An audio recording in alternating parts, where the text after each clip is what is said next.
La propagande des nazis voulait préparer les Allemands à une guerre longue. Jusqu'à présent, on avait fait croire aux Allemands que c'était uniquement des campagnes qui se terminent vite. Par conséquent, pas besoin de produire des armements du matin jusqu'au soir. Alors que maintenant, il faut acclimater les Allemands à une guerre longue, et par conséquent, il faut leur montrer la nécessité. Vous avez deux moyens. Le premier, c'est de montrer ce que nous sommes en train de voir, la production des armes. Et le deuxième moyen, c'est évidemment des images de la guerre elle-même que nous allons voir tout de suite.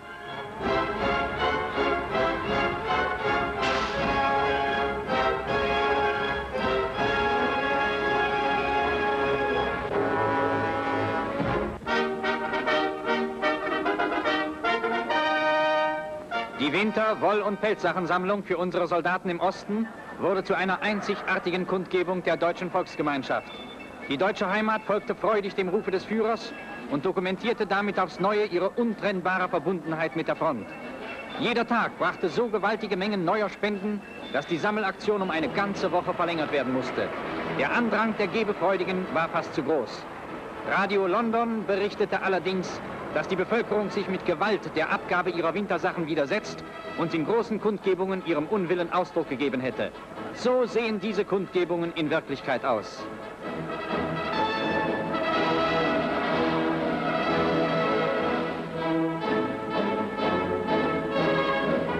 Die einzelnen Stücke werden sofort sortiert und verpackt oder zweckentsprechend verarbeitet.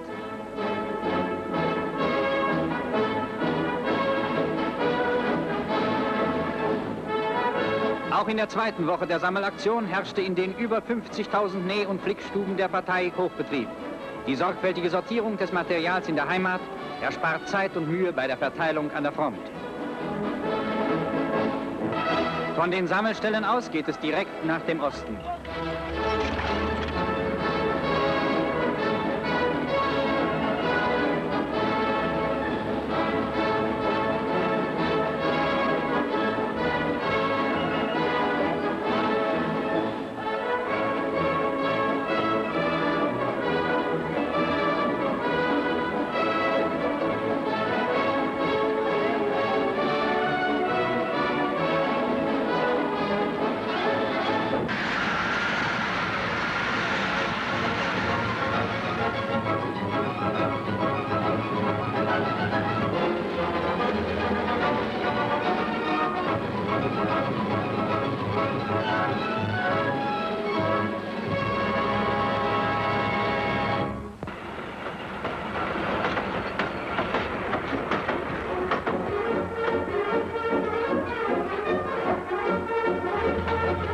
Und hier, ein Transport aus der Heimat, ist bei einem Magazin der Heeresverwaltung eingetroffen.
An der finnischen Front.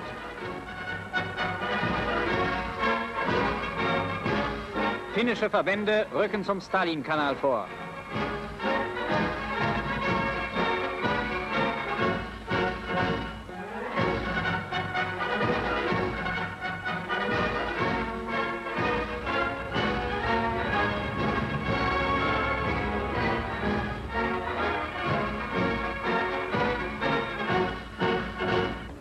Feindliche Jäger.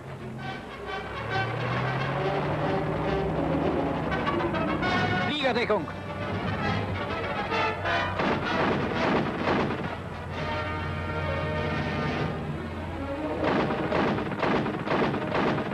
Die Truppe setzt ihren Marsch fort im Hintergrund der Stalinkanal. Die Bolschewiken haben die Schleusen des Stalinkanals zerstört. Das Wasser ergießt sich weit über das Land. Ganze Dörfer und Ortschaften sind überschwemmt und der Vernichtung preisgegeben.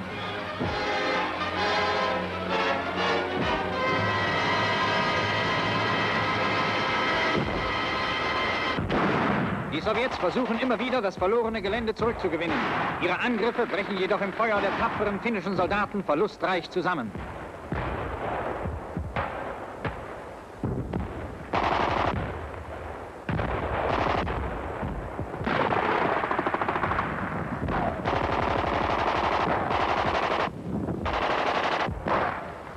Im Gegenstoß dringen die Finnen in eine Ortschaft ein.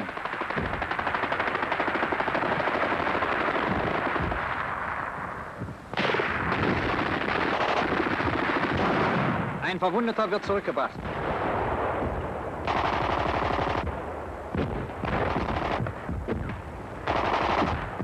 Gefangene Bolschewiken, die durch den überraschenden finnischen Vorstoß abgeschnitten wurden.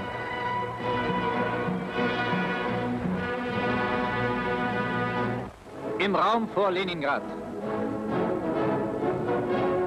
Bei einer Werkstattkompanie.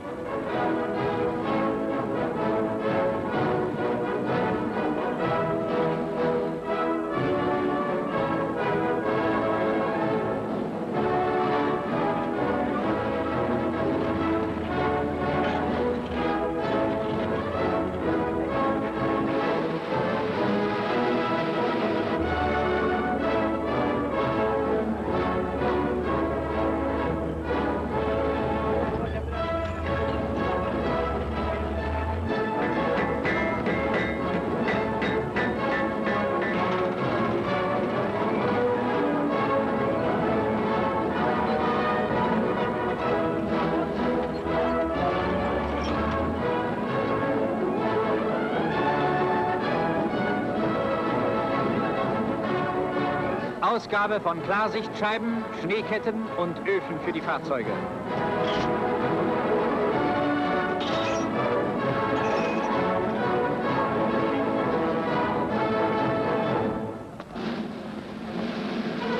Transporteinheiten des NSKK im Einsatz.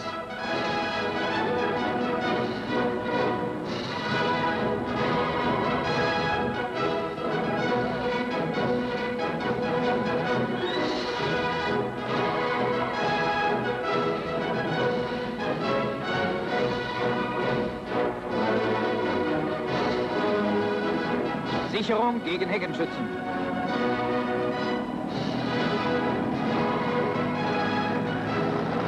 Über verschneite Wege rollt der Munitionstransport an die Front.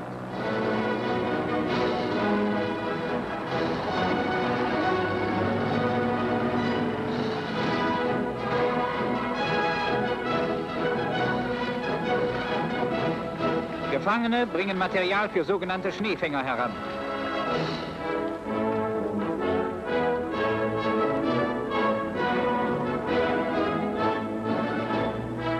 Durch diese Zäune sollen die Straßen vor Schneeverwehungen geschützt werden.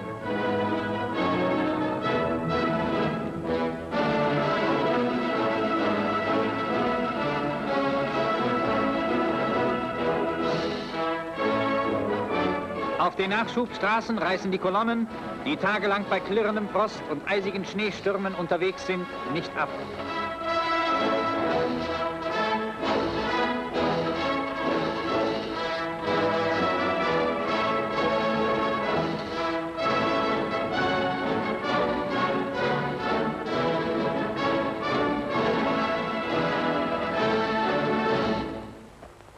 Neue Munition für die vorderen Stellungen vor Leningrad.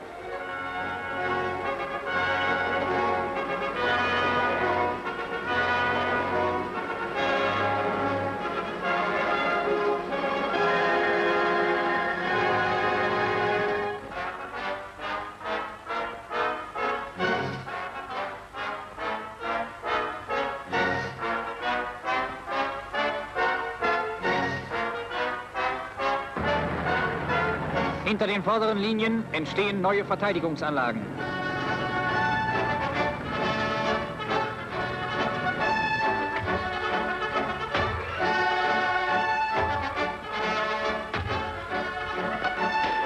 Herstellung von spanischen Reitern.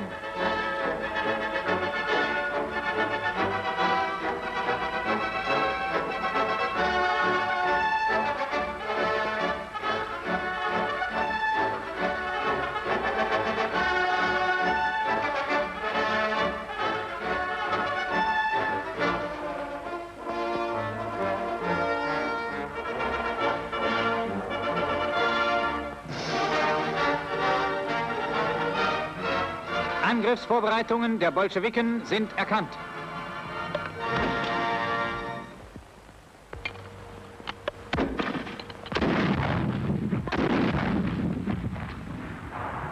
Alarm bei der Artillerie. Der Bereitstellungsraum der Sowjets wird unter Feuer genommen und der Angriffsversuch im Keim erstickt. Là, au Donf-Dardenne, on a un exemple extraordinaire de désinformation. Car la même semaine où ces événements ont lieu, au milieu de janvier, Hitler est en train de dire à Bormann, ça fait 15 jours que sur le front de Leningrad, où il fait moins 30 degrés, aucun canon, aucune mitrailleuse, aucun fusil ne peut tirer, mais nous allons bientôt recevoir l'huile qui va leur permettre de se remettre à fonctionner. Autrement dit, les images qu'on nous montre n'ont pas lieu sur le front de Leningrad à la date voulue, ou bien elles datent de quelques semaines plus tôt, ou bien elles ont été prises ailleurs. C'est de la pure propagande.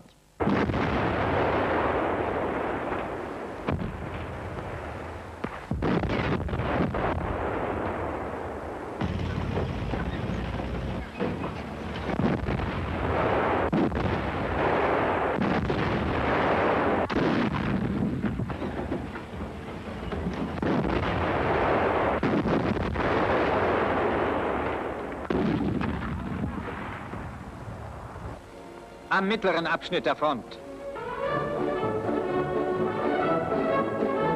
Stellungsbau südwestlich von Moskau. Der Boden ist steinhart gefroren.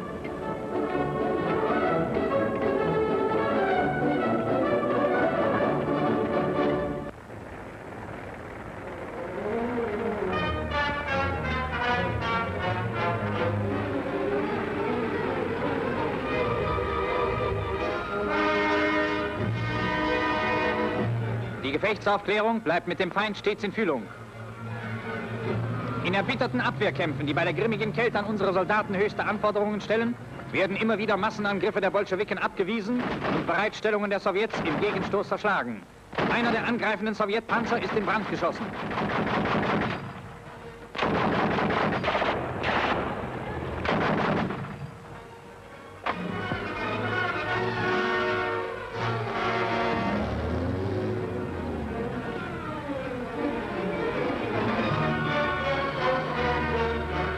Die Infanterie greift an. Eine größere Ortschaft, von der aus die Flanke eines Abschnittes bedroht wird, muss genommen werden.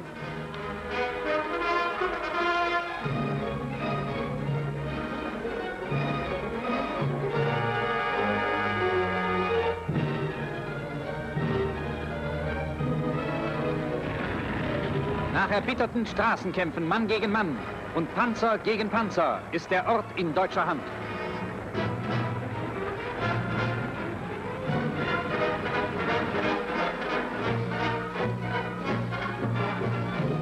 Stecken gebliebene sowjetische Panzer.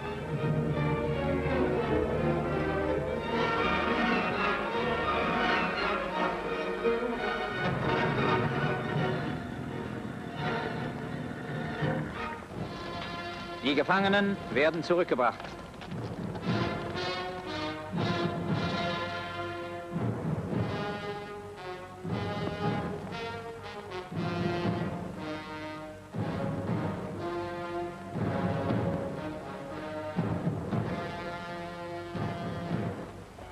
Im Süden der Front.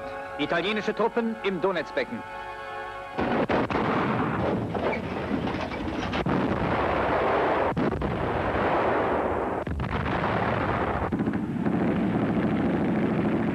Hier tobt der Kampf um große Industriewerke. Die Bolschewiken setzen schonungslos riesige Massen an Menschen und Material ein.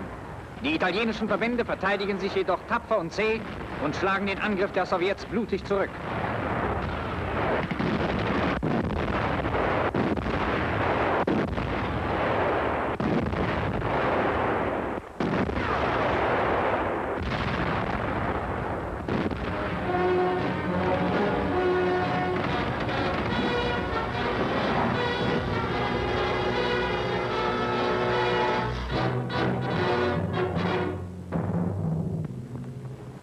Front Nordafrika.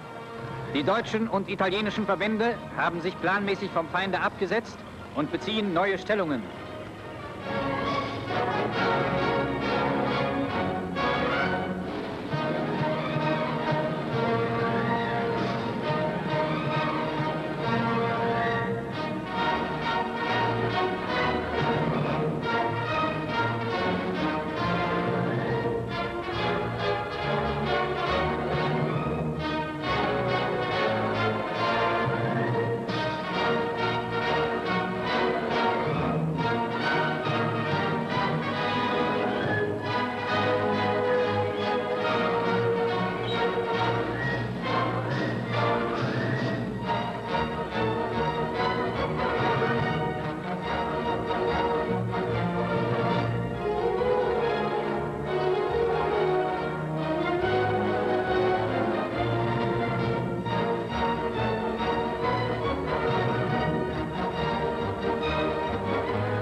General Rommel überreicht Oberst Mickelt, der sich bei den Abwehrkämpfen in Nordafrika besonders auszeichnete, im Auftrage des Führers das Ritterkreuz.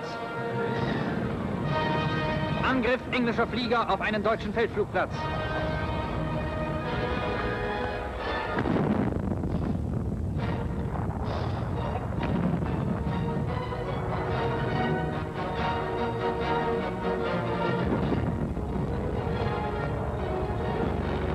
Jäger starten zum Gegenangriff.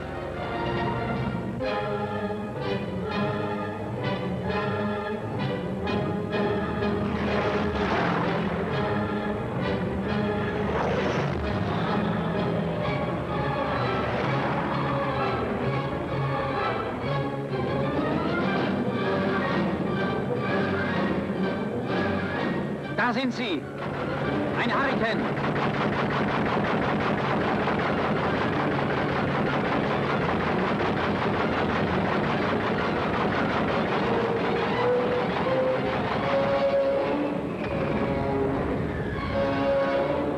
In Brand geschossen. Ein englischer Bomber. Brennend geht er zu Boden.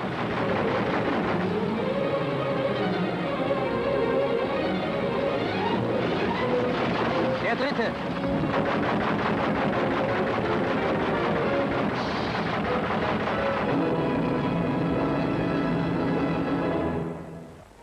Das Tagesziel ist erreicht. Artillerie geht in Feuerstellung.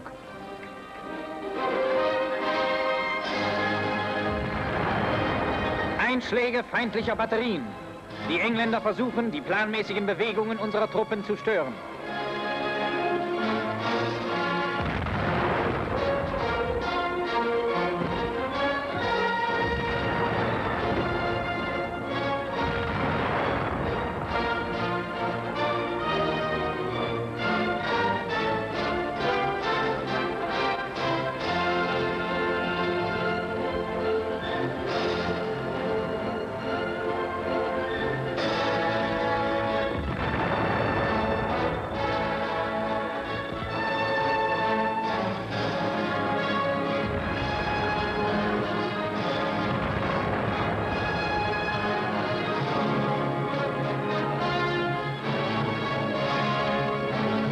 vorstoßende feindliche Panzer werden durch das zusammengefasste Feuer der deutschen und italienischen Artillerie abgewehrt.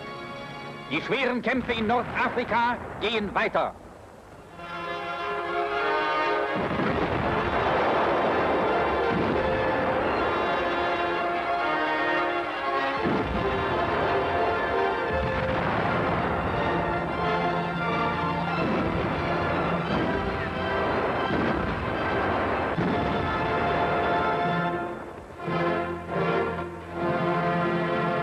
Alors ici, quand vous voyez de près, nous avons une carte de l'Allemagne, de la grande Allemagne de l'époque, cachée un peu derrière l'aigle. Une carte qui nous montre que l'Alsace-Lorraine n'est toujours pas intégrée à l'Allemagne. D'après les frontières, l'Alsace-Lorraine appartient toujours à la France. Alors que, de l'autre côté de l'Allemagne, quand vous voyez la frontière Est, vous constatez qu'une grande partie de la Pologne est intégrée. Alors ça nous fait réfléchir. Est-ce que les Allemands de l'époque ont fait une différence entre les occupés à l'ouest et les occupés à l'est? Alors, réponse, bien sûr. Ils ont beaucoup mieux traité les Français que les Polonais. Les Polonais, il n'en restait plus qu'un gouvernement général. En allemand aussi, on dit Generalgouvernement. Et pour ceux qui font collection de timbres-poste, je peux attirer leur attention sur un fait qui, à mon avis, est assez intéressant. C'est que sur les timbres-poste du Generalgouvernement, il n'y a plus que des inscriptions allemandes. Aucun mot polonais. Alors que, pour prendre un autre exemple, quand vous avez les timbres-poste de ce qui restait de la Tchécoslovaquie, c'est-à-dire du fameux protectorat Bohême et Moravie, vous aviez le texte en deux langues. D'abord l'allemand et ensuite le tchèque. Vous voyez bien, n'est-ce pas, il y a des degrés. Oui. Pour les Polonais, il ne restait même plus la langue. Il y a des degrés aussi dans la dépendance, puisqu'on va voir maintenant les actualités françaises de zones occupées. Et il se trouve qu'il y a justement un sujet qui porte sur la Pologne. Et les actualités françaises de zones occupées ne mentionnent pas le nom de la Pologne. Ils parlent du gouvernement général. C'est-à-dire qu'on fait, nous aussi en France, occupés, disparaître la Pologne.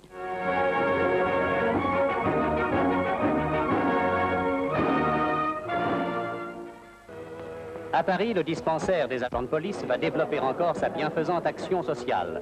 Alimenté par les émissions de 10e de l'amicale de la préfecture de police, le dispensaire accueille aujourd'hui l'amiral Barre, venu lui-même recevoir au nom de l'amicale le gros lot de la loterie nationale avant sa répartition. À Essen, malgré la guerre, toutes les classes de la célèbre école féminine de Folkwang sont restées ouvertes.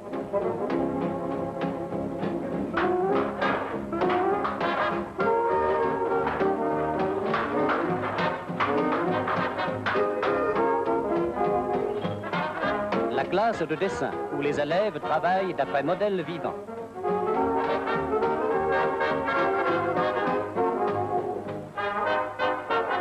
L'importante section des décors et des costumes de théâtre.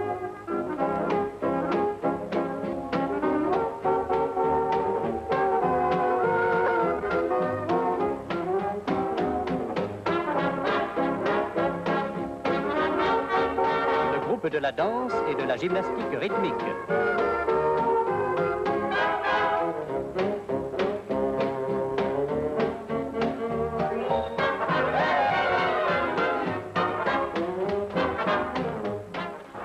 Madrid, premier départ des ouvriers espagnols allant travailler en Allemagne.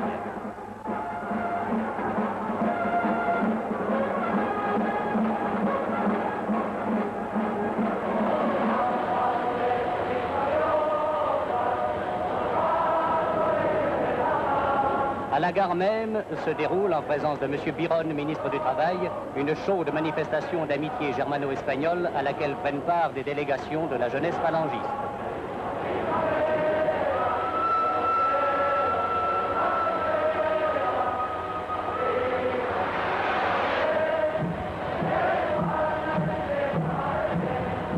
ici, il s'agit bien de volontaires espagnols. Il ne s'agit pas de travailleurs forcés. Alors qu'à côté de ces travailleurs volontaires, il y avait aussi des militaires espagnols qui s'engageaient volontairement. C'était la division bleue des Espagnols qui se battaient pendant toute la guerre de Russie sur le front russe.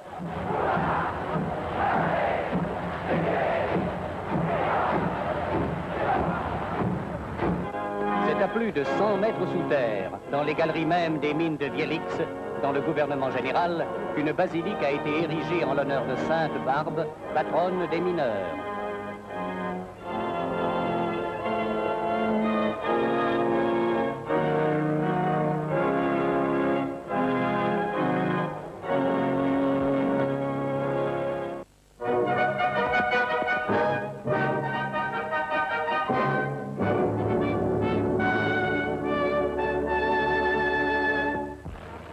Image du front d'Afrique.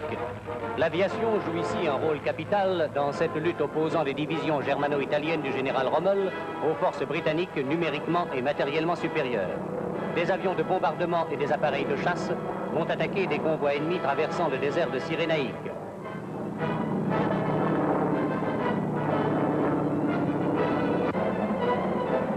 La DCA allemande ouvre le feu sur l'escadrille anglaise.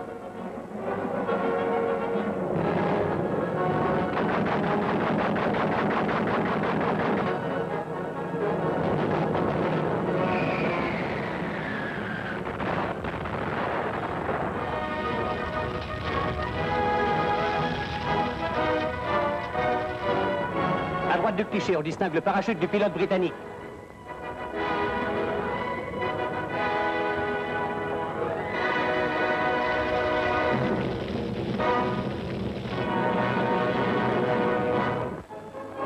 Image du front de Finlande. En Carélie orientale, un avion de reconnaissance regagne sa base après avoir accompli la mission qui lui avait été confiée. Les photos prises par la caméra automatique sont aussitôt envoyées au laboratoire installé ici comme dans tous les aérodromes de campagne.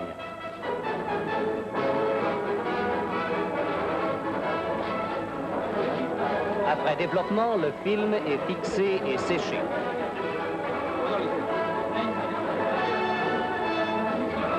Les clichés sont attentivement examinés à la loupe.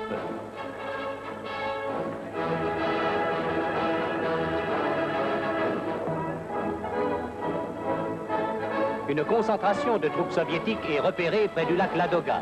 Les soviets semblent préparer une attaque imminente.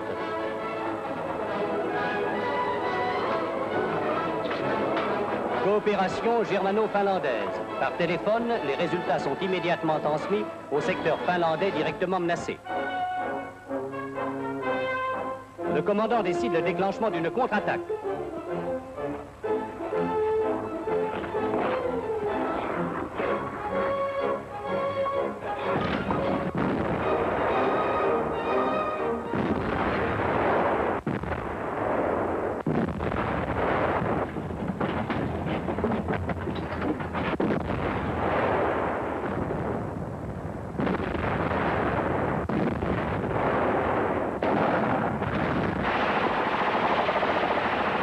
Grâce à cette action rapide, les préparatifs de l'ennemi sont entravés.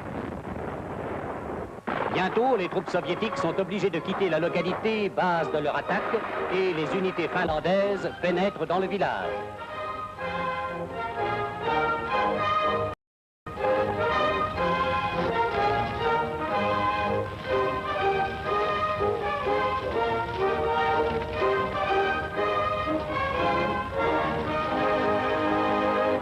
Image du front de Leningrad. De nouveaux chars d'assaut arrivent près du front et sont immédiatement dirigés vers les premières lignes.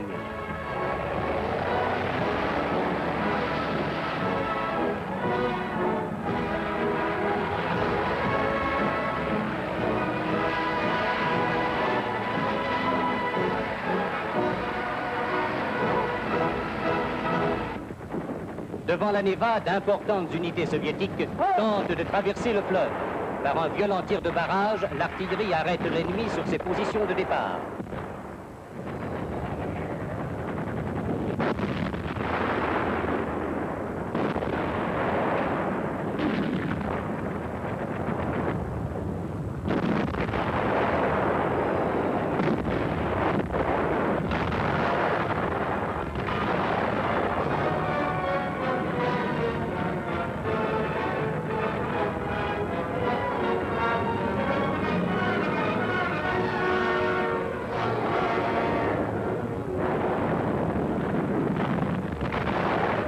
L'infanterie passe alors à l'attaque et parviendra à enfoncer le flanc de l'adversaire.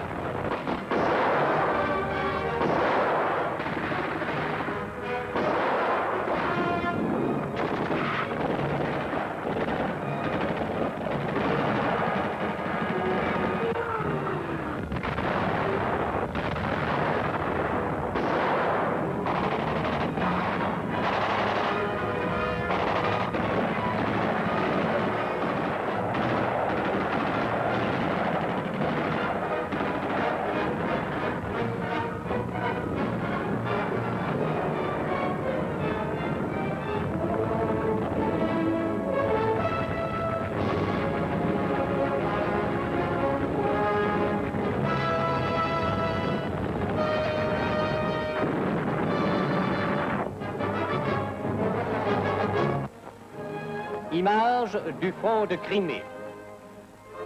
À la suite de la tentative de débarquement d'Eupatoria, qui, on le sait, fut repoussée par les troupes germano-roumaines, les divisions du maréchal Antonescu progressent vers Sébastopol.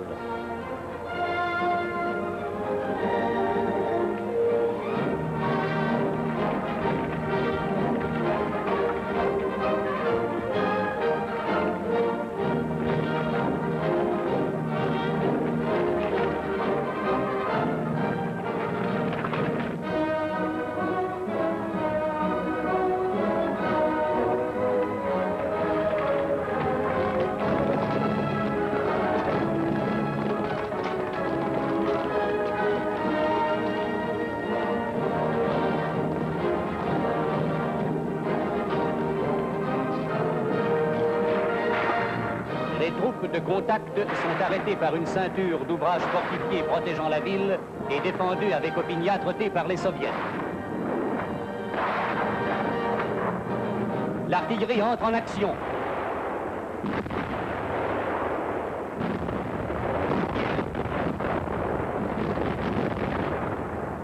À la demande de l'infanterie, l'aviation en piqué attaque les casemates bétonnées.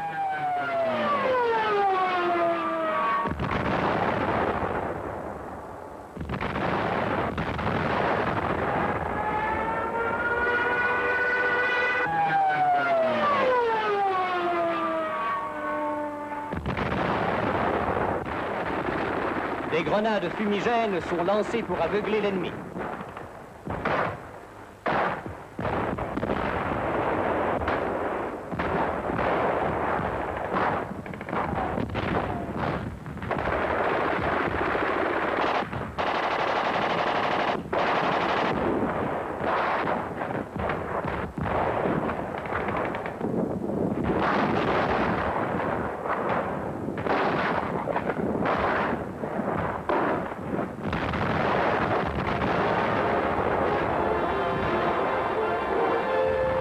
Les troupes de choc s'élancent et pénètrent à l'intérieur du dispositif.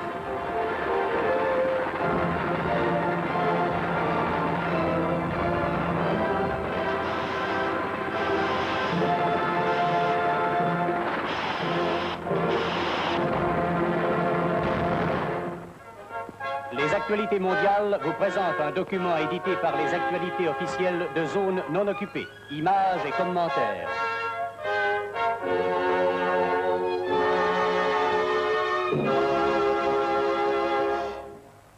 Au-delà de Suez, les regards des Français sont depuis plus d'un an fixés sur Djibouti, terre française de la côte des Somalies, coupée de tout secours et de tout approvisionnement par l'injuste et implacable blocus britannique.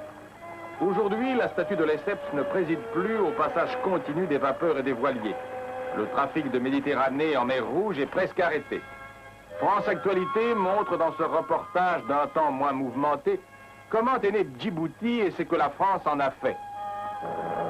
Porte ouverte sur la mer Rouge à l'endroit où elle se mêle à l'océan Indien, Obock fut la première ville, le premier port.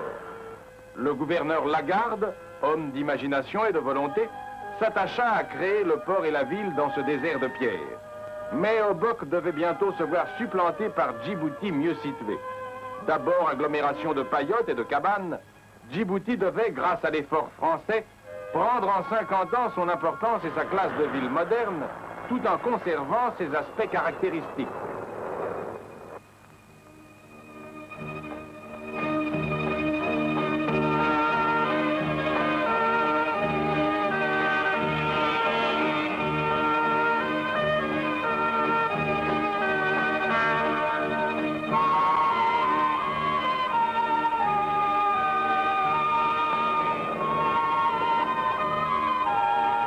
D'une rade bien située, la France devait faire un port parfaitement compris, équipé de tout un matériel moderne, et où pouvaient s'abriter et se ravitailler les plus gros paquebots.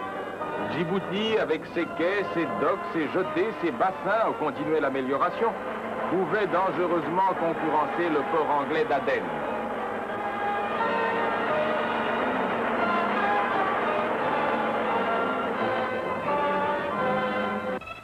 Djibouti, à la jonction des départs vers la mer Rouge et le canal de Suez, vers l'Indochine et l'Extrême-Orient, vers l'Océanie, vers Madagascar, s'inscrivait sur les cartes comme l'escale nécessaire entre l'Europe méditerranéenne et les confins du Pacifique.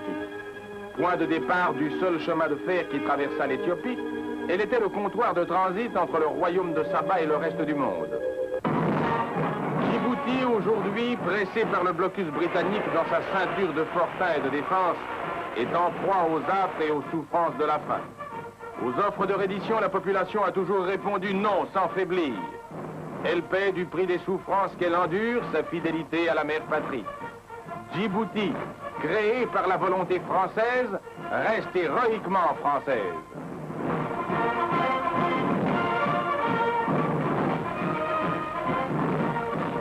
Oui, là, Rudolf von Daden, nous avons un sujet qui vient de la France non occupée, de Vichy, et qui a été inséré dans les actualités de zone occupée. De plus en plus, on va voir les actualités se mélanger sur les deux zones. Et bien sûr, si le Nord prend cette actualité, c'est parce que la connotation anti-anglaise est évidente. Mais on cache quelque chose aux Français de zone libre comme aux Français de zone occupée. On leur cache que les gaullistes jouent un très grand rôle dans cette histoire.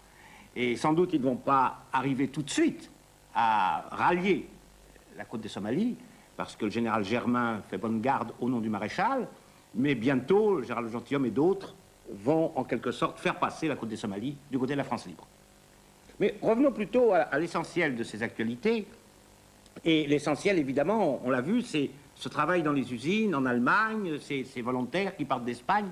Alors, je vais vous demander, Rudolf von Daden, ces travailleurs étrangers forcés ou libres, comment vous analysez leur comportement? Alors d'abord, il faut bien préciser les dates. Ici, nous sommes au mois de janvier 1942. À ce moment-là, il n'y avait pas encore travailleurs forcés. Les travailleurs forcés, c'est la deuxième moitié de l'année 1942. Et par exemple, vous avez des Français qui avaient travaillé volontairement dans la première partie de l'année 1942, alors que, après la guerre, ils avaient intérêt à faire croire aux autres qu'ils étaient des travailleurs forcés. Mais nous savons que les travailleurs forcés ne venaient qu'à partir de la deuxième moitié. Oui, je vois que vous connaissez bien l'histoire intérieure française, et je sais à quoi vous faites allusion maintenant. Il y a même des hommes politiques qui avaient intérêt à cacher un peu cette préhistoire. Voilà. Mais moi, voyez-vous, je vais aller contre le courant sur ce point.